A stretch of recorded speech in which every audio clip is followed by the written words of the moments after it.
Bonjour à tous et à toutes, je suis très heureux de vous retrouver aujourd'hui pour ce qui est finalement un événement dans le cadre des Assises de la Sagesse, puisque c'est la première rencontre, le premier film, première vidéo, je ne sais comment l'appeler, qui sera donc publié dans le cadre de cette nouvelle architecture des Assises de la Sagesse qui regroupe, comme vous le savez, des rencontres, mais aussi des masterclass, et puis ces entretiens filmés. Je tiens à remercier toute l'équipe des Assises qui a permis à la fois la rencontre et puis toute la partie technique. De très grands remerciements à tous ceux qui se dévouent bénévolement pour notre joie intérieure. Alors, cette première rencontre, elle nous amène auprès d'une personnalité de la spiritualité en France, une femme au destin que je qualifierais quand même d'exceptionnel, j'espère que vous en conviendrez avec moi, et qui a travaillé pendant de très nombreuses années en tant que directrice de collection chez cette très belle maison d'édition qu'est La Table Ronde. Mais si nous l'avons invitée pour ce partage qui a lieu, autant le préciser tout de suite, puisque là nous enregistrons cette présentation en décalé, ça a eu lieu le 11 juillet 2022 chez Zarina Khan, en Ardèche. Et donc cette rencontre nous conduit auprès d'une personne qui a suivi un parcours spirituel hors du commun. À 21 ans, elle a choisi d'approfondir la connaissance de soi. Elle a rencontré Arnaud Desjardins, que tout le monde connaît, qui est ce grand maître spirituel qui a joué un rôle considérable en France dans la diffusion de la spiritualité au sens large, à la fois de l'Inde, mais à la fois des soufis, etc. Quelqu'un qui avait à la fois une présence spirituelle étonnante et en même temps une culture spirituelle extraordinaire. Et son œuvre continue d'ailleurs à travers tout un ensemble de personnes, dont Véronique, son fils Emmanuel, à l'ashram à Hauteville. Donc Véronique a rencontré Arnaud Desjardins, a suivi pendant de nombreuses années son enseignement. Elle est devenue sa collaboratrice et son épouse en 1996. Donc elle a ce statut rare à la fois de disciple et d'épouse, dont elle a témoigné dans un livre et j'espère que d'autres suivront, qui nous permet de mesurer l'intensité de cette quête spirituelle qui a été vécue donc au quotidien auprès d'un maître. Et nous sommes très heureux de fait, en l'accueillant, d'accueillir d'une certaine manière l'héritage d'Arnaud Desjardins et toute cette belle spiritualité, toute cette approche humaine si nécessaire aujourd'hui à l'éclosion et à la maturité des cœurs dans un monde spirituel qui est parfois trouble. Il y a là une source pure qui mérite d'être écoutée et entendue. Je vous laisse donc avec elle dans ce magnifique enseignement auprès de de cette femme à la présence profonde, qui nous délivre une parole qui a marqué tous ceux et toutes celles qui ont assisté. Je vous remercie et à très bientôt. Merci Yacine de m'accueillir dans ce lieu enchanteur. Merci à notre hôtesse, Zarina Khan, qui met ce lieu à notre disposition. Merci à vous les auditeurs et auditrices. Alors je suis supposée parler d'un vaste sujet dont on ne fera pas le tour aujourd'hui, mais je vais essayer de donner quelques pistes. La nécessité et la méthode pour unifier nos états intérieurs. Alors déjà, pourquoi parler d'unifier nos états intérieurs? Ça laisse supposer que nous ne sommes pas unifiés, que nous ne sommes pas un. Donc, est-ce qu'on en est persuadé? Pas tant que ça, hein? Ben non, mais il y a bien un jeu central qui décide, qui vit cette existence. C'est pas ce que nous disent les enseignements traditionnels. Et de ce point de vue-là, ils sont vraiment tous unanimes pour nous dire que nous ne sommes pas un, mais multiples. La célèbre exploratrice Alexandra David-Néel, qui avait sillonné le Tibet à pied à une époque où personne n'avait encore pénétré dans le Tibet, enfin pas d'occidentaux en tout cas, nous comparait à un parlement. Donc en ce moment, ça doit bien nous parler, hein, justement, ça doit résonner à nos oreilles. Un parlement avec l'extrême gauche, l'extrême droite, les centristes, les écologistes. Enfin, je ne vais pas nommer ceux qui sont actuellement en fonction, vous les connaissez, qui sont les principaux partis. Mais c'est une image forte qui peut nous dire « Waouh, c'est vraiment moi ça ?» Eh bien oui, nous sommes en fait un champ de bataille avec des tendances extrêmement contradictoires. Et pour peu qu'on prenne la peine de regarder en nous, donc ça suppose bien sûr une certaine observation, se familiariser, on va voir à quel point nos états intérieurs sont mouvants. Le matin, on peut se réveiller de très bonne humeur. Pourquoi ? Dieu seul sait, on a peut-être fait un bon rêve ou bien mangé la veille. Un autre jour, on va se réveiller maussade, triste. Tout un jeu de circonstances, de causes et d'effets produit cet état en nous. Alors il y a le moment où on se réveille, mais il y a aussi ce qui se passe dans la journée. On s'est réveillé de très bonne humeur, mais à 11h du matin, le téléphone a sonné, il y a eu une nouvelle désagréable et en un éclair, notre état a changé. Et en fait, ce qui va nous être demandé, si nous entamons un travail intérieur, c'est de commencer à vraiment regarder. Regarder comment ça se passe en nous. Parce que tout ça se passe, pour l'homme ordinaire, le Pékin moyen, à son insu. Et il ne voit même pas où est le problème.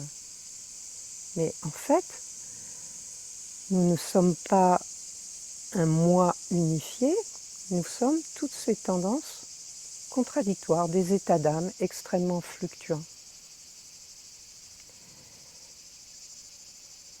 Arnaud Desjardins avait une façon imagée de parler de tous ces aspects en nous. Il parlait de personnages, comme si on était habité de différents personnages. Alors il les nommait, je vais en citer quelques-uns, mais ce n'est pas exhaustif. Il avait fabriqué un éventail avec un personnage par lanière de l'éventail. Je ne sais plus combien il y en avait, Gérald, une idée?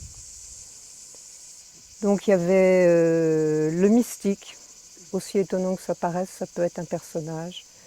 L'enfant perdu en nous. L'idéaliste, l'obsédé sexuel, Qu'est-ce que j'oublie encore? Enfin bon, bref, il y en avait un certain nombre. Et ce qu'il y a d'intéressant, c'est que chacun, quand il commence à s'observer, peut dire « Tiens, là, il y a un personnage très fort en moi que je nomme de telle ou telle façon. » Et ces personnages, en fait, ne sont pas compatibles entre eux. On se doute bien que l'obsédé sexuel et le mystique ne font pas bon ménage. Donc, qu'est-ce qui se passe? C'est que quand l'un prend le devant de la scène, le mystique par exemple, hein, l'autre est dans la coulisse. Et ensuite, ça change. Et Arnaud racontait son propre exemple à cet égard. Il avait un jour fait une retraite dans un monastère chrétien, assez longue, peut-être 3 semaines. Donc bien sûr, le personnage du mystique, avec toutes ses prières, cette atmosphère merveilleuse du monastère, était prépondérant.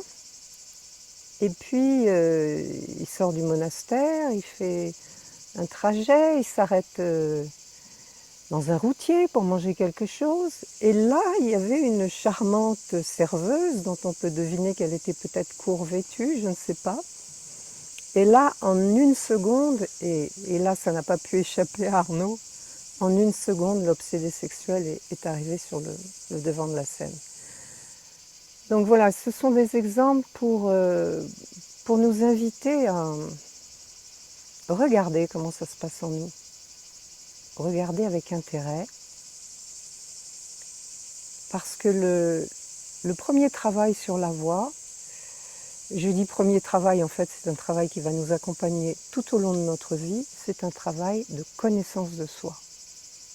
Au départ, nous ne nous connaissons pas. Nous pensons peut-être qu'on se connaît très bien parce qu'on sait qu'on a tel défaut, telle qualité, mais ce n'est pas du tout ça, la connaissance de soi. C'est beaucoup plus vaste, c'est oser regarder comment ça se passe en nous, comment nous fonctionnons. Et je voulais donner un autre exemple qui est celui de Gurdjieff, qui a beaucoup exploré ce qu'il appelait la mécanicité de l'être humain, comparait l'être humain à une machine. Et il disait, lui aussi, c'était le même discours, nous pensons que nous sommes un être, que nous avons une individualité et qu'il y a un moi qui gouverne tout ça, et en fait nous sommes une multitude de moi.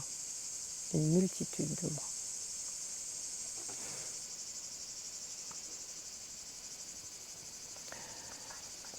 On peut regarder aussi comment ça se passe. Pourquoi on passe d'un moi à un autre ou d'un personnage à un autre? En fait, nous vivons tous des circonstances de vie, des événements, alors petits ou grands, hein. Déjeuner ensemble c'est un événement, nous égarer quelque peu ce matin c'est aussi un événement, mais parfois il y a des événements beaucoup plus sérieux que ça, un divorce, un chômage, une crise majeure dans notre existence ou un deuil. Et ces événements viennent nous impacter. Et au moment où ils nous impactent, que nous le notions ou non, notre état intérieur est modifié. C'est-à-dire que nous ressentons une émotion. Ça peut être un agacement, ça peut être un malaise, ça peut être une crainte, ça peut être tout ce que vous voulez, hein. Ou quelqu'un a quelque chose qui nous paraît très enviable dans sa vie, et à ce moment-là, la jalousie survient, le personnage du jaloux. Et à partir de là, nous nous mettons à penser. Hein, ce qui est intéressant de voir, c'est la mécanicité de tout ça. Un événement me frappe, une émotion se lève, à partir de l'émotion, je me mets à penser. Mes pensées vont être bien sûr de la même couleur que l'émotion. Si c'est une émotion de tristesse, je vais avoir des pensées de tristesse. Une émotion joyeuse, je vais être enthousiaste, avec des pensées de « waouh, c'est merveilleux », tout s'ouvre, tout devient facile, et puis après arrive le personnage du découragé.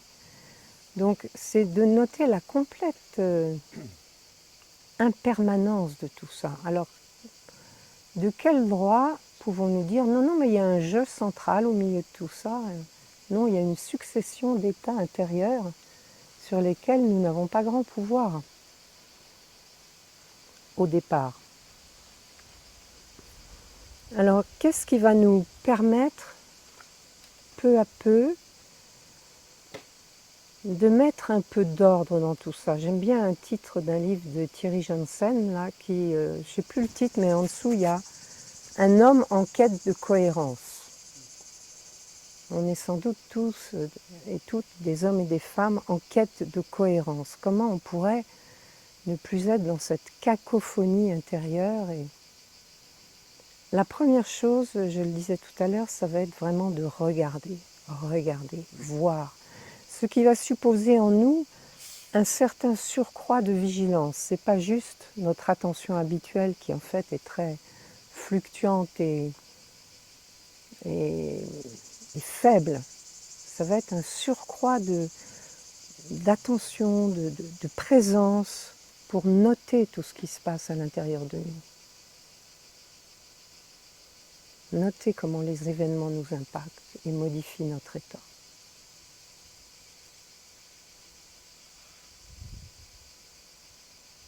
Donc ça, c'est un programme quotidien, voir. Pour ça, il faut qu'il y ait une intention. Parce que si nous ne sommes pas persuadés que nous sommes divisés, pourquoi est-ce qu'on se mettrait en chemin?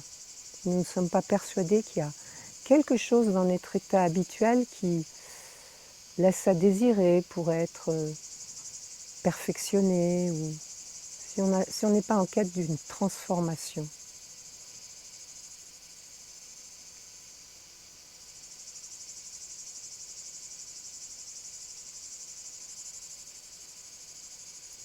Donc ce regard intérieur qui devient beaucoup plus aigu, je précise au passage que ça n'est pas un observateur genre le surmoi des psychanalystes, hein. C'est pas le juge là qui « oh là là, t'as vu dans quel état tu es ?» C'est pas ça du tout. L'observation de soi ou la connaissance de soi, ça suppose vraiment un regard extrêmement bienveillant sur nous-mêmes. C'est-à-dire qu'on regarde avec intérêt, avec compassion comment tout ça fonctionne. Et ça ne va pas sans une acceptation. Et ça, c'est peut-être le plus difficile pour nous parce que nous avons pris l'habitude d'être en conflit avec ce que nous ressentons. Personne n'aime être triste, donc quand nous sommes tristes, nous commençons à nous dire « mais pourquoi je suis triste, je ne devrais pas être triste ?» etc. Et ce qui est à développer peu à peu, c'est une attitude radicalement différente où nous sommes d'accord pour ressentir ce que de toute façon nous ressentons. C'est là, on est en train de le ressentir, mais soit on est en décalage et en porte-à-faux, soit on fait ce travail intérieur de dire est-ce que je peux être complètement d'accord, adhérer à ce qui est en train de se passer. Et ce qu'il y a d'intéressant, c'est que cette adhésion ne peut pas se faire de façon mécanique.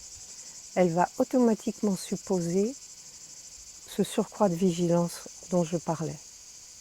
Acceptation et vigilance, c'est comme deux sœurs jumelles. Je suis d'accord pour ressentir ce que je suis en train de ressentir. Arnaud avait ce geste que je trouve très éloquent et que nous connaissons tous dans son école. Ça, c'est la dualité de l'être humain. Moi d'un côté, mon émotion de l'autre. Et si on peut, on essaye de ne pas se rencontrer. Notamment quand ce sont des émotions désagréables. Et Dieu sait si on en connaît. Et voilà. Et est-ce que nous allons pouvoir être un avec notre émotion? Ne plus faire deux. Être complètement d'accord, 100% d'accord pour ressentir dans l'instant ce que nous ressentons et ne pas tirer toutes sortes de conclusions qui ne sont que des pensées, au mauvais sens du terme. Des pensées à propos de nos états intérieurs.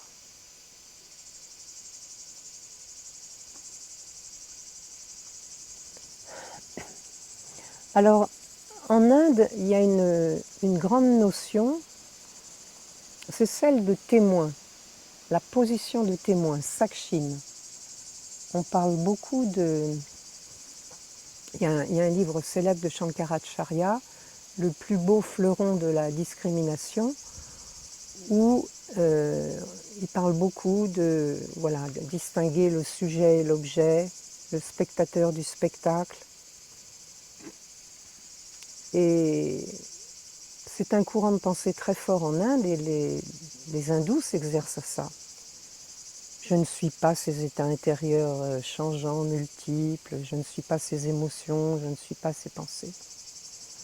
Et Arnaud, qui avait beaucoup lu de cette tradition védantique, qui connaissait les textes sacrés de l'Inde, qui connaissait notamment ce livre que je viens de citer, avait un jour demandé à son maître, Swami Prajnanpad, si sa compréhension était correcte. Et donc Arnaud lui dit, voilà, je suis assis sur les bords de la rive, un peu comme la petite rivière qui coule à côté, là, rien. Et je regarde l'eau couler, et à la surface de l'eau, il y a des détritus, il y a des petites brindilles, et moi je suis sur la rive et je suis le témoin. Et Swami Prajnanpad a cette réponse un peu déconcertante, il lui dit « Descendez dans la rivière ». Ce qui veut dire, ce qui est en fait une réponse pour nous éviter un piège qui serait d'utiliser la position de témoin pour nous mettre à l'écart, en retrait, à l'abri des souffrances ou je ne sais quoi. Et Swamiji déjoue ce piège en lui disant « Mais non, vous allez au cœur ». Au cœur, alors au cœur de quoi? Au cœur de nos circonstances existentielles. Est-ce que nous sommes d'accord pour les vivre ou en conflit avec notre vie? Et d'accord avec tout ce remue-ménage intérieur? Est-ce qu'on est d'accord pour le rencontrer, avec cette très belle expression des Tibétains, entrer en amitié avec soi-même, entrer en amitié avec tous ces aspects de nous, tellement déroutants, contradictoires, multiples, insaisissables. Est-ce qu'on va peu à peu faire la paix avec nous-mêmes? Parce que c'est de ça dont il s'agit, de ne plus être en conflit, de cesser la guerre avec nous-mêmes. Alors j'ai un autre souvenir dont je voulais parler aussi parce qu'il a été important pour moi dans le premier ashram d'Arnaud Desjardins au Bost. Arnaud me dit un jour, donc on avait des entretiens privés chaque jour avec lui, ce qui était une très grande chance, j'espère que nous en avons profité. Et au cours d'un de ces entretiens, Arnaud me dit vous voyez Véronique, quand quelqu'un rentre dans ma pièce d'entretien, je sais tout de suite s'il y a vraiment quelqu'un ou si c'est juste un état d'âme qui rentre. Quelqu'un qui est mal dans sa peau, qui est en colère, qui est content, qui est...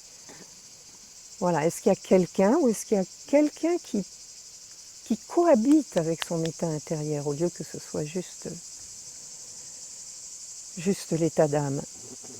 Et la façon dont il m'a dit ça, avec quand même peut-être un peu de gravité, ça m'a impacté. Je crois que je ne suis plus rentrée jamais dans sa chambre sans être là. Hein. C'est la fameuse histoire, y a-t-il un pilote dans l'avion? Est-ce que nous sommes là pour vivre ce que nous sommes en train de vivre? De toute façon, nos circonstances vont être ces circonstances-là, et tout ça, ça va être là. Donc comment peu à peu je reprends l'expression tibétaine, entrer en amitié avec tout ça, me familiariser, apprendre à me connaître. Et Arnaud insistait aussi sur le fait que nous croyons connaître nos émotions. Tout le monde peut dire, je me suis mis en colère, je sais ce que c'est que la colère, je sais ce que c'est que la jalousie, j'ai connu, je sais ce que c'est que d'avoir peur, j'ai connu. Et Arnaud disait, non, non, vous n'avez pas connu au sens réel du terme, parce que vous avez toujours vécu ça en décalage, en n'étant pas d'accord.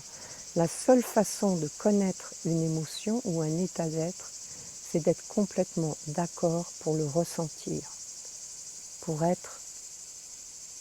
Si tu es en plein cœur, C'est là qu'on trouve notre axe. C'est pas en nous distanciant de l'état intérieur, c'est en plongeant dans l'état intérieur, en étant au cœur, au centre, hein, un peu comme le cyclone, là, on est au cœur du cyclone, on nous dit que c'est un point immobile, le cœur du cyclone. Je n'ai pas vérifié, mais je le crois sur parole. Voilà, donc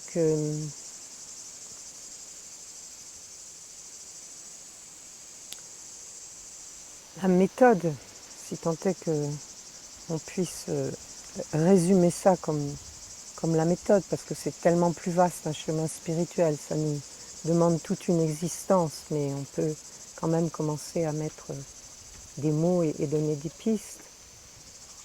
Ça va être d'axer notre pratique sur est-ce que je suis vigilant et est-ce que je suis d'accord pour adhérer au réel tel qu'il se présente à moi. Je crois que c'est dans la tradition soufie qu'on dit ce qui t'advient, ne l'esquive pas. Hein. C'est une parole qui m'a énormément parlé et qui continue de me parler. Ça, c'est l'ensemble de ce que nous vivons, extérieur et intérieur. Ce qui m'advient, dans l'instant, comment puis-je faire pour ne pas l'esquiver? Ça ne met pas du tout en cause notre action. Il faut bien comprendre que tout ça, c'est pas... ah bon, alors est-ce que ça veut dire que je reste là les bras ballants? Pas du tout, ça veut dire je prends la mesure de ce qui est en train de se passer extérieurement et intérieurement. Et après, mon action reste ouverte, libre, enfin libre entre guillemets. Mais je vais commencer, la meilleure façon d'avoir une action cohérente, délibérée, c'est de commencer à prendre la mesure de ce qui m'arrive, à être d'accord avec ce qui m'arrive, ne pas être en porte-à-faux. Voilà quelques éléments